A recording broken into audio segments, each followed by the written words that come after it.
My family decided to cut ties with me over a falsehood, but the real perpetrator has just come forward. I'm a 28-year-old woman, and until recently, I believed my family was tightly knit. Sure, we weren't perfect, but we had a system in place for resolving serious conflicts. We voted, and the majority ruled. It was meant to be a fair way to keep us united, no matter the circumstances. In hindsight, I should have noticed the cracks forming long before everything fell apart, but I didn't, and now I find myself without a family. The whole ordeal began unexpectedly. One moment, I was going about my day as usual, and the next, I was being accused of stealing $5,000 from the family safe, a safe whose combination I didn't even know.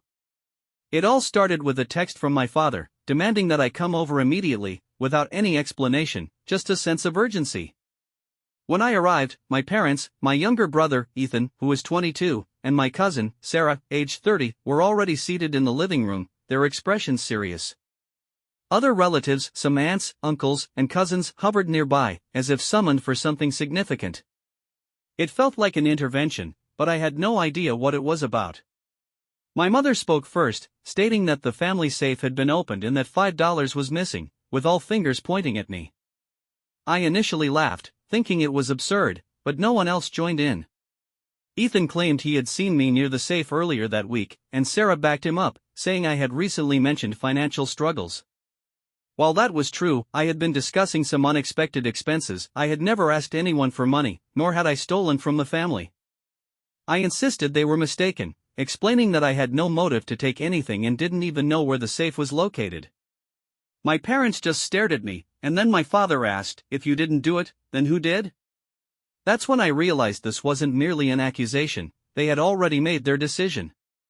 I asked if they had any actual proof, something beyond Ethan's word or Sarah's assumptions, but they continued to press me, insisting I should just admit it and take responsibility. I repeated that I hadn't taken anything. Then my father turned to the rest of the family and said something that shifted everything: "We stand together unless we're forced apart." My mother's voice carried the weight of tradition, a rule passed down from her parents. Whenever there was conflict, a vote was the final say. It had been used for everything from settling disputes over inheritances to deciding who would host family gatherings, but never for something this severe. 11 people were present, and it came down to a simple yes or no: would they support me or cut me off until I made things right and returned the money? I sat there, watching as one by one, hands went up: yes, yes, yes. 8 out of 11. That was all it took. My own parents voted against me. My brother, of course, and my cousin, no surprise there. A couple of aunts and a cousin's husband, people I had grown up with, people I thought would stand by me. I was given a day to gather my belongings and leave. "Until you make things right," my mother said. My phone was immediately removed from the family plan, and by the time I got home, I was blocked by most of my relatives on social media, as if I had never existed. The only person who reached out was my uncle, my mother's brother. He said he didn't believe I had done it, but he couldn't go against the rest of the family. All he could do was tell me to take care of myself. I don't know what was worse, the betrayal or how easily they erased me from their lives. I left with just a suitcase in my car, no backup plan, no real support system outside of a few friends. I was angry, hurt, but more than anything, I was confused. None of it made sense. That's when it struck me: someone had set me up. Ethan had been begging our parents for money for weeks, and they had refused to fund a trip he wanted to take. As for Sarah, she had a history of gambling. She borrowed money constantly and never paid it back. The more I thought about it, the more the pieces didn't fit: the timeline, the accusations, the fact that I wasn't even home the day Ethan claimed to have seen me near the safe. They had lied, and they had succeeded. But if they thought I would just disappear and take the fall for something I didn't do, they were sorely mistaken. I wasn't going to let them get away with it. That night, I crashed at my best friend, Mia's place. She had been my closest friend since college. Did proof even matter to a family that had already deemed me guilty?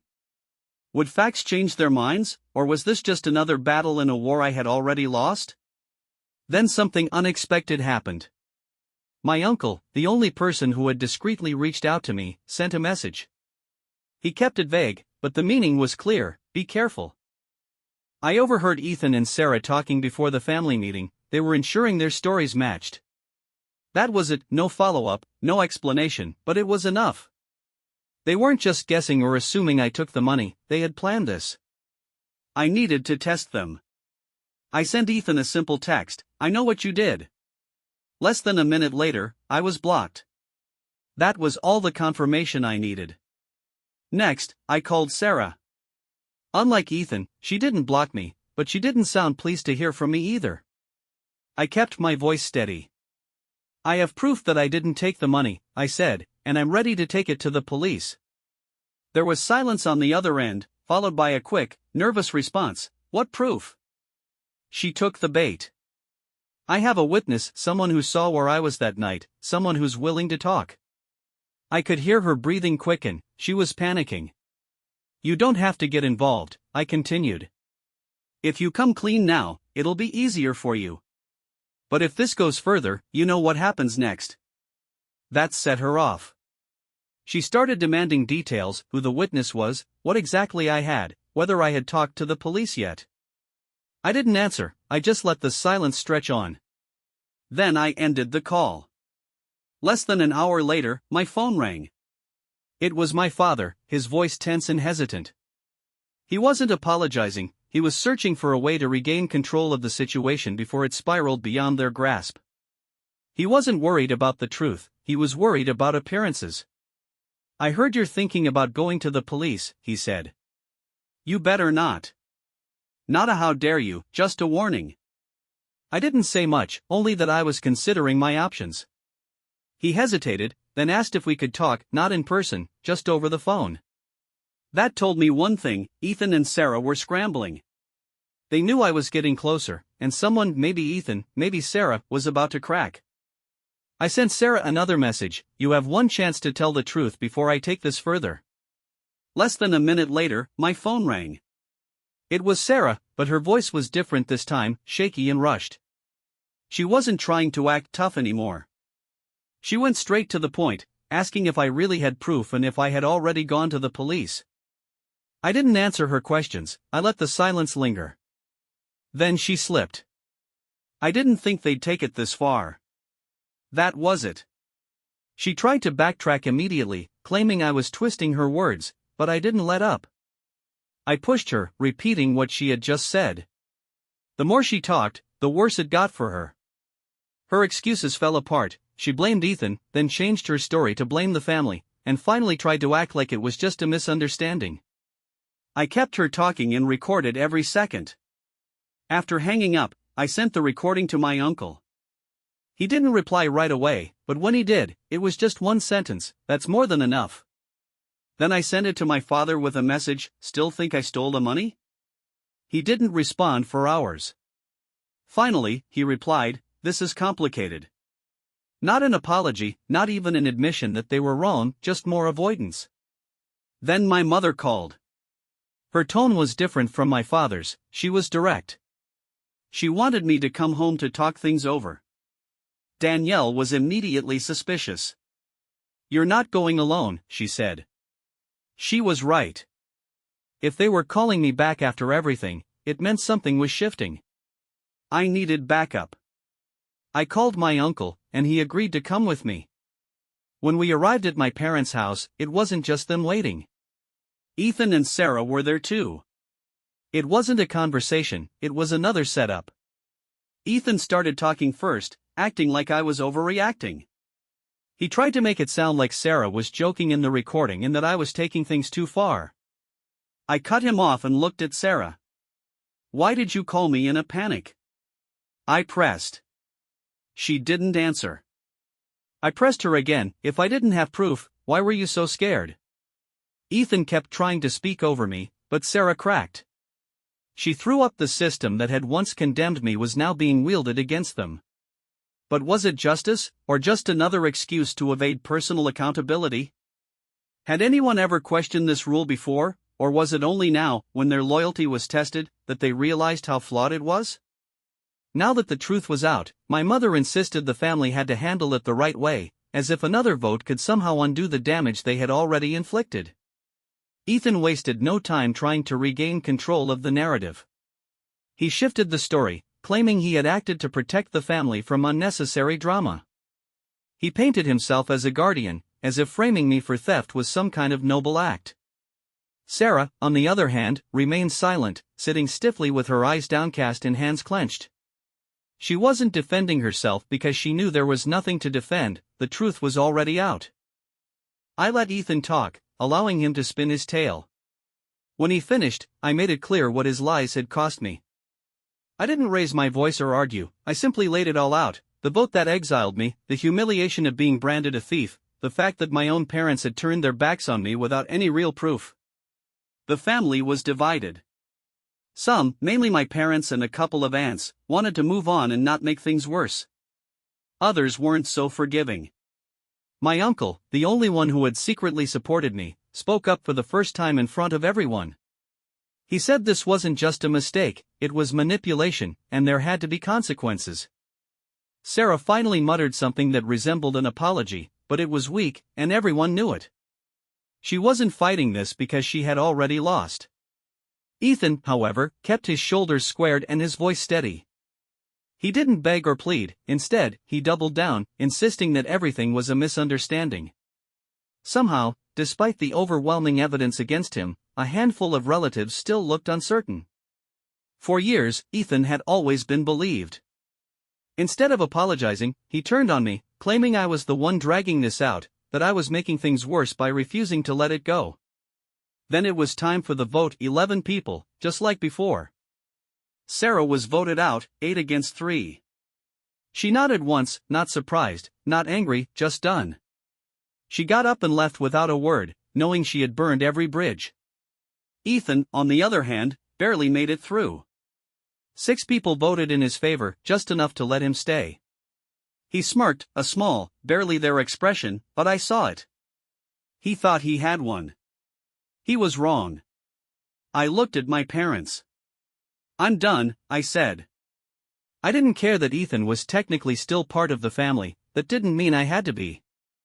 I walked out this time on my own terms. Danielle and my uncle followed me, and I didn't look back. The family might have tried to fix things with another vote, but the damage was already done.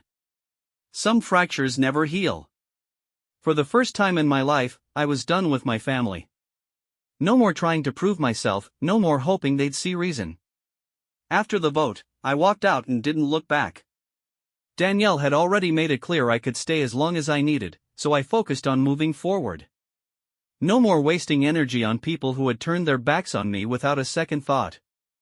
Work kept me busy, and I started making plans for my future, things I should have been doing instead of getting dragged into their chaos. A week passed without a word from them. Then, out of nowhere, Sarah reached out. She wanted to meet, saying she had something to tell me. I debated ignoring her, but curiosity won. If she had more to say, I wanted to hear it. We met at a small diner on the edge of town. She looked different, tired, beaten down. Then she told me everything. Ethan had orchestrated the entire thing. He was the one who stole the money and convinced her to back him up when the heat turned on him. She owed him a favor for covering for her in the past, and he had used it to rope her into this mess. She admitted she never thought it would go this far. She assumed the family would pressure me into confessing, and then they'd move on. But when they completely cut me off, Ethan refused to back down. He didn't care that I was telling the truth, he just wanted to protect himself. Sarah regretted everything, but regret wasn't enough. She admitted that at first, she had seen it as a way to protect herself. Ethan had given her a way out, a way to shift the target. She had told herself it was just a temporary lie, that the family would pressure me into confessing, still trying to maintain his facade, but the system that had once protected him was beginning to crumble. I blocked their numbers, every single one of them. No more hoping for an apology that would never come, no more trying to fix something that was beyond repair. My uncle, Danielle, and even Sarah stood by me. Sarah knew she had messed up beyond repair, but at least she wasn't lying to me anymore. Then the cracks in Ethan's image started to form. One cousin reached out, someone who had previously believed Ethan without question, but now they weren't so sure. The recording had spread, and more family members began questioning what really happened. I didn't care anymore, I wasn't trying to fix things with them. But it was the beginning of something. Ethan wasn't untouchable, and for the first time, I felt free. No more waiting for validation from people who never really saw me. I had wasted enough time, now I was finally moving on. It started slowly, with little whispers here and there. At first, it was just a few cousins asking questions, small doubts creeping in about Ethan's version of the story. Then those whispers grew louder. I heard about it through Danielle first. Someone from my extended family had reached out to her, asking if the recording of Sarah's confession was real. Word had spread further than I expected. People who had originally believed Ethan were starting to rethink things. Then Sarah spoke out. She had nothing left to lose, no one left to protect since the family had already cut her off. She started telling everyone the truth, that Ethan had planned everything, that he had framed me, that he had pressured her into backing him up. At first, people dismissed it, but then more details started to line up. My uncle, who had stayed quiet for most of this, finally had enough. He called out my parents in the family group chat, laying everything out. He made it clear that Ethan was the real culprit and that my parents had let it happen. That was when things really started to unravel. Some relatives distanced themselves from Ethan completely, while others, mainly my parents' closest supporters, refused to accept it. They clung to the idea that Ethan had just made a mistake and that I was making things worse by refusing to let it go. Ethan panicked, but he wasn't apologizing, he was rewriting history. He called one cousin after another, pleading for forgiveness while trying to plant doubts. Sarah has always been a liar, he whispered to one. Revenge, he told another. He wasn't looking for redemption, he was looking for control, claiming that Sarah was only speaking out because she was bitter and that I had somehow manipulated her into turning on him. He reached out to cousins, aunts, uncles, anyone who would listen, but it wasn't working like it used to. For the first time, people weren't automatically taking his side. Then the unexpected happened. A few relatives who had voted against me, who had sided with Ethan and Sarah without question, started reaching out. Some apologized outright, while others danced around their guilt, trying to justify why they had believed a lie for so long. They had trusted my parents and now weren't so sure anymore. It didn't matter, though, my parents refused to budge. Instead of acknowledging their mistake, they turned on the relatives who changed sides. They started claiming I was the one manipulating people, that I was dragging the family apart. That's when I knew they were never going to change. It didn't matter how much proof there was or how many people saw through Ethan, my parents had already chosen their side, and they were never going to admit they were wrong. Even after everything, that realization hit hard. Cutting them off had been necessary, but the finality of it started to settle in. Meanwhile, Sarah made a decision of her own. With no one left in the family supporting her, she decided to leave town and start fresh somewhere else. She didn't ask for sympathy, she just told me she was done trying to fix something that couldn't be fixed. Then came the final insult. My parents sent me a long message accusing me of dividing the family. They didn't say Ethan was innocent, they didn't say he was guilty. They just blamed me for refusing to move on. They still wouldn't hold him accountable. That was it. I blocked them. My uncle reminded me that choosing peace wasn't abandonment, it was self-preservation. He was right. I wasn't the one who broke this family, but I was done trying to fix it. For a while, it seemed like Ethan had won. I was gone, Sarah was out of the picture, and my parents were still blindly defending him. He must have thought he was untouchable, but the cracks in his control were already forming. It started with whispers from extended family. A cousin mentioned that Ethan had been spending money recklessly, designer bags, expensive, coming to them for more and more money. At first, they helped without question, but the requests didn't stop. They grew larger: rent bills, emergencies that conveniently kept appearing. My parents were starting to struggle. Then Ethan lost his job. He had never been the most responsible employee, but this time he didn't even try to fix it. Instead of looking for a new one, he expected the family to carry him. Then came the final straw. A cousin reached out to me with something shocking. Ethan had tried to take out a personal loan in our father's name without permission. That was it, the moment my parents had no choice but to face reality. They were forced to admit that Ethan wasn't the perfect son they had always defended. He wasn't the victim in all this, he was the problem. By now, most of the family had backed away. The same people who once cut me off were now refusing to help him. He was burning through every last bridge he had. Desperate, he lashed out in the family group chat with a long, angry rant, blaming everyone but himself. He called people out one by one, twisting the narrative and claiming he was the real victim. But no one was falling for it anymore. One by one, people left the chat, and just like that, he was alone. Sarah had left town, I had cut them off, and his supporters had abandoned him. He had no one left. Then, out of nowhere, my parents reached out to me with a vague message about rebuilding the family. No apology, no accountability, just excuses, longing, and an attempt to smooth things over without actually fixing anything. I didn't reply. I knew exactly what it was. They weren't reaching out because they regretted what they had done, they were reaching out because they had lost Ethan, and that wasn't my problem anymore. For the first time in my life, I was untangled from their mess. I had my own life, my own future, and I wasn't going to waste another second looking back. Ethan had built his world on lies and manipulation, and in the end, it had all come crashing down. He had no one to blame but himself. A few weeks passed, and Ethan's downfall was complete. A cousin who had once sided with him confirmed what I already suspected: he had burned every last bridge. No one was willing to help him anymore. The family had finally seen him for what he was. Without me or Sarah to shift the blame onto, and without my parents constantly covering for him, he had nothing left. Some relatives ignored him entirely, while others directly told him they were done. Even the ones who still supported my parents weren't lifting a finger for Ethan anymore. Now my parents had to deal with the reality they had created. They had spent years defending Ethan, making excuses, and protecting him from consequences. But now that he had no one else to manipulate, he turned all his attention to them. The same people who had thrown me away without hesitation were now realizing just how much they had enabled him.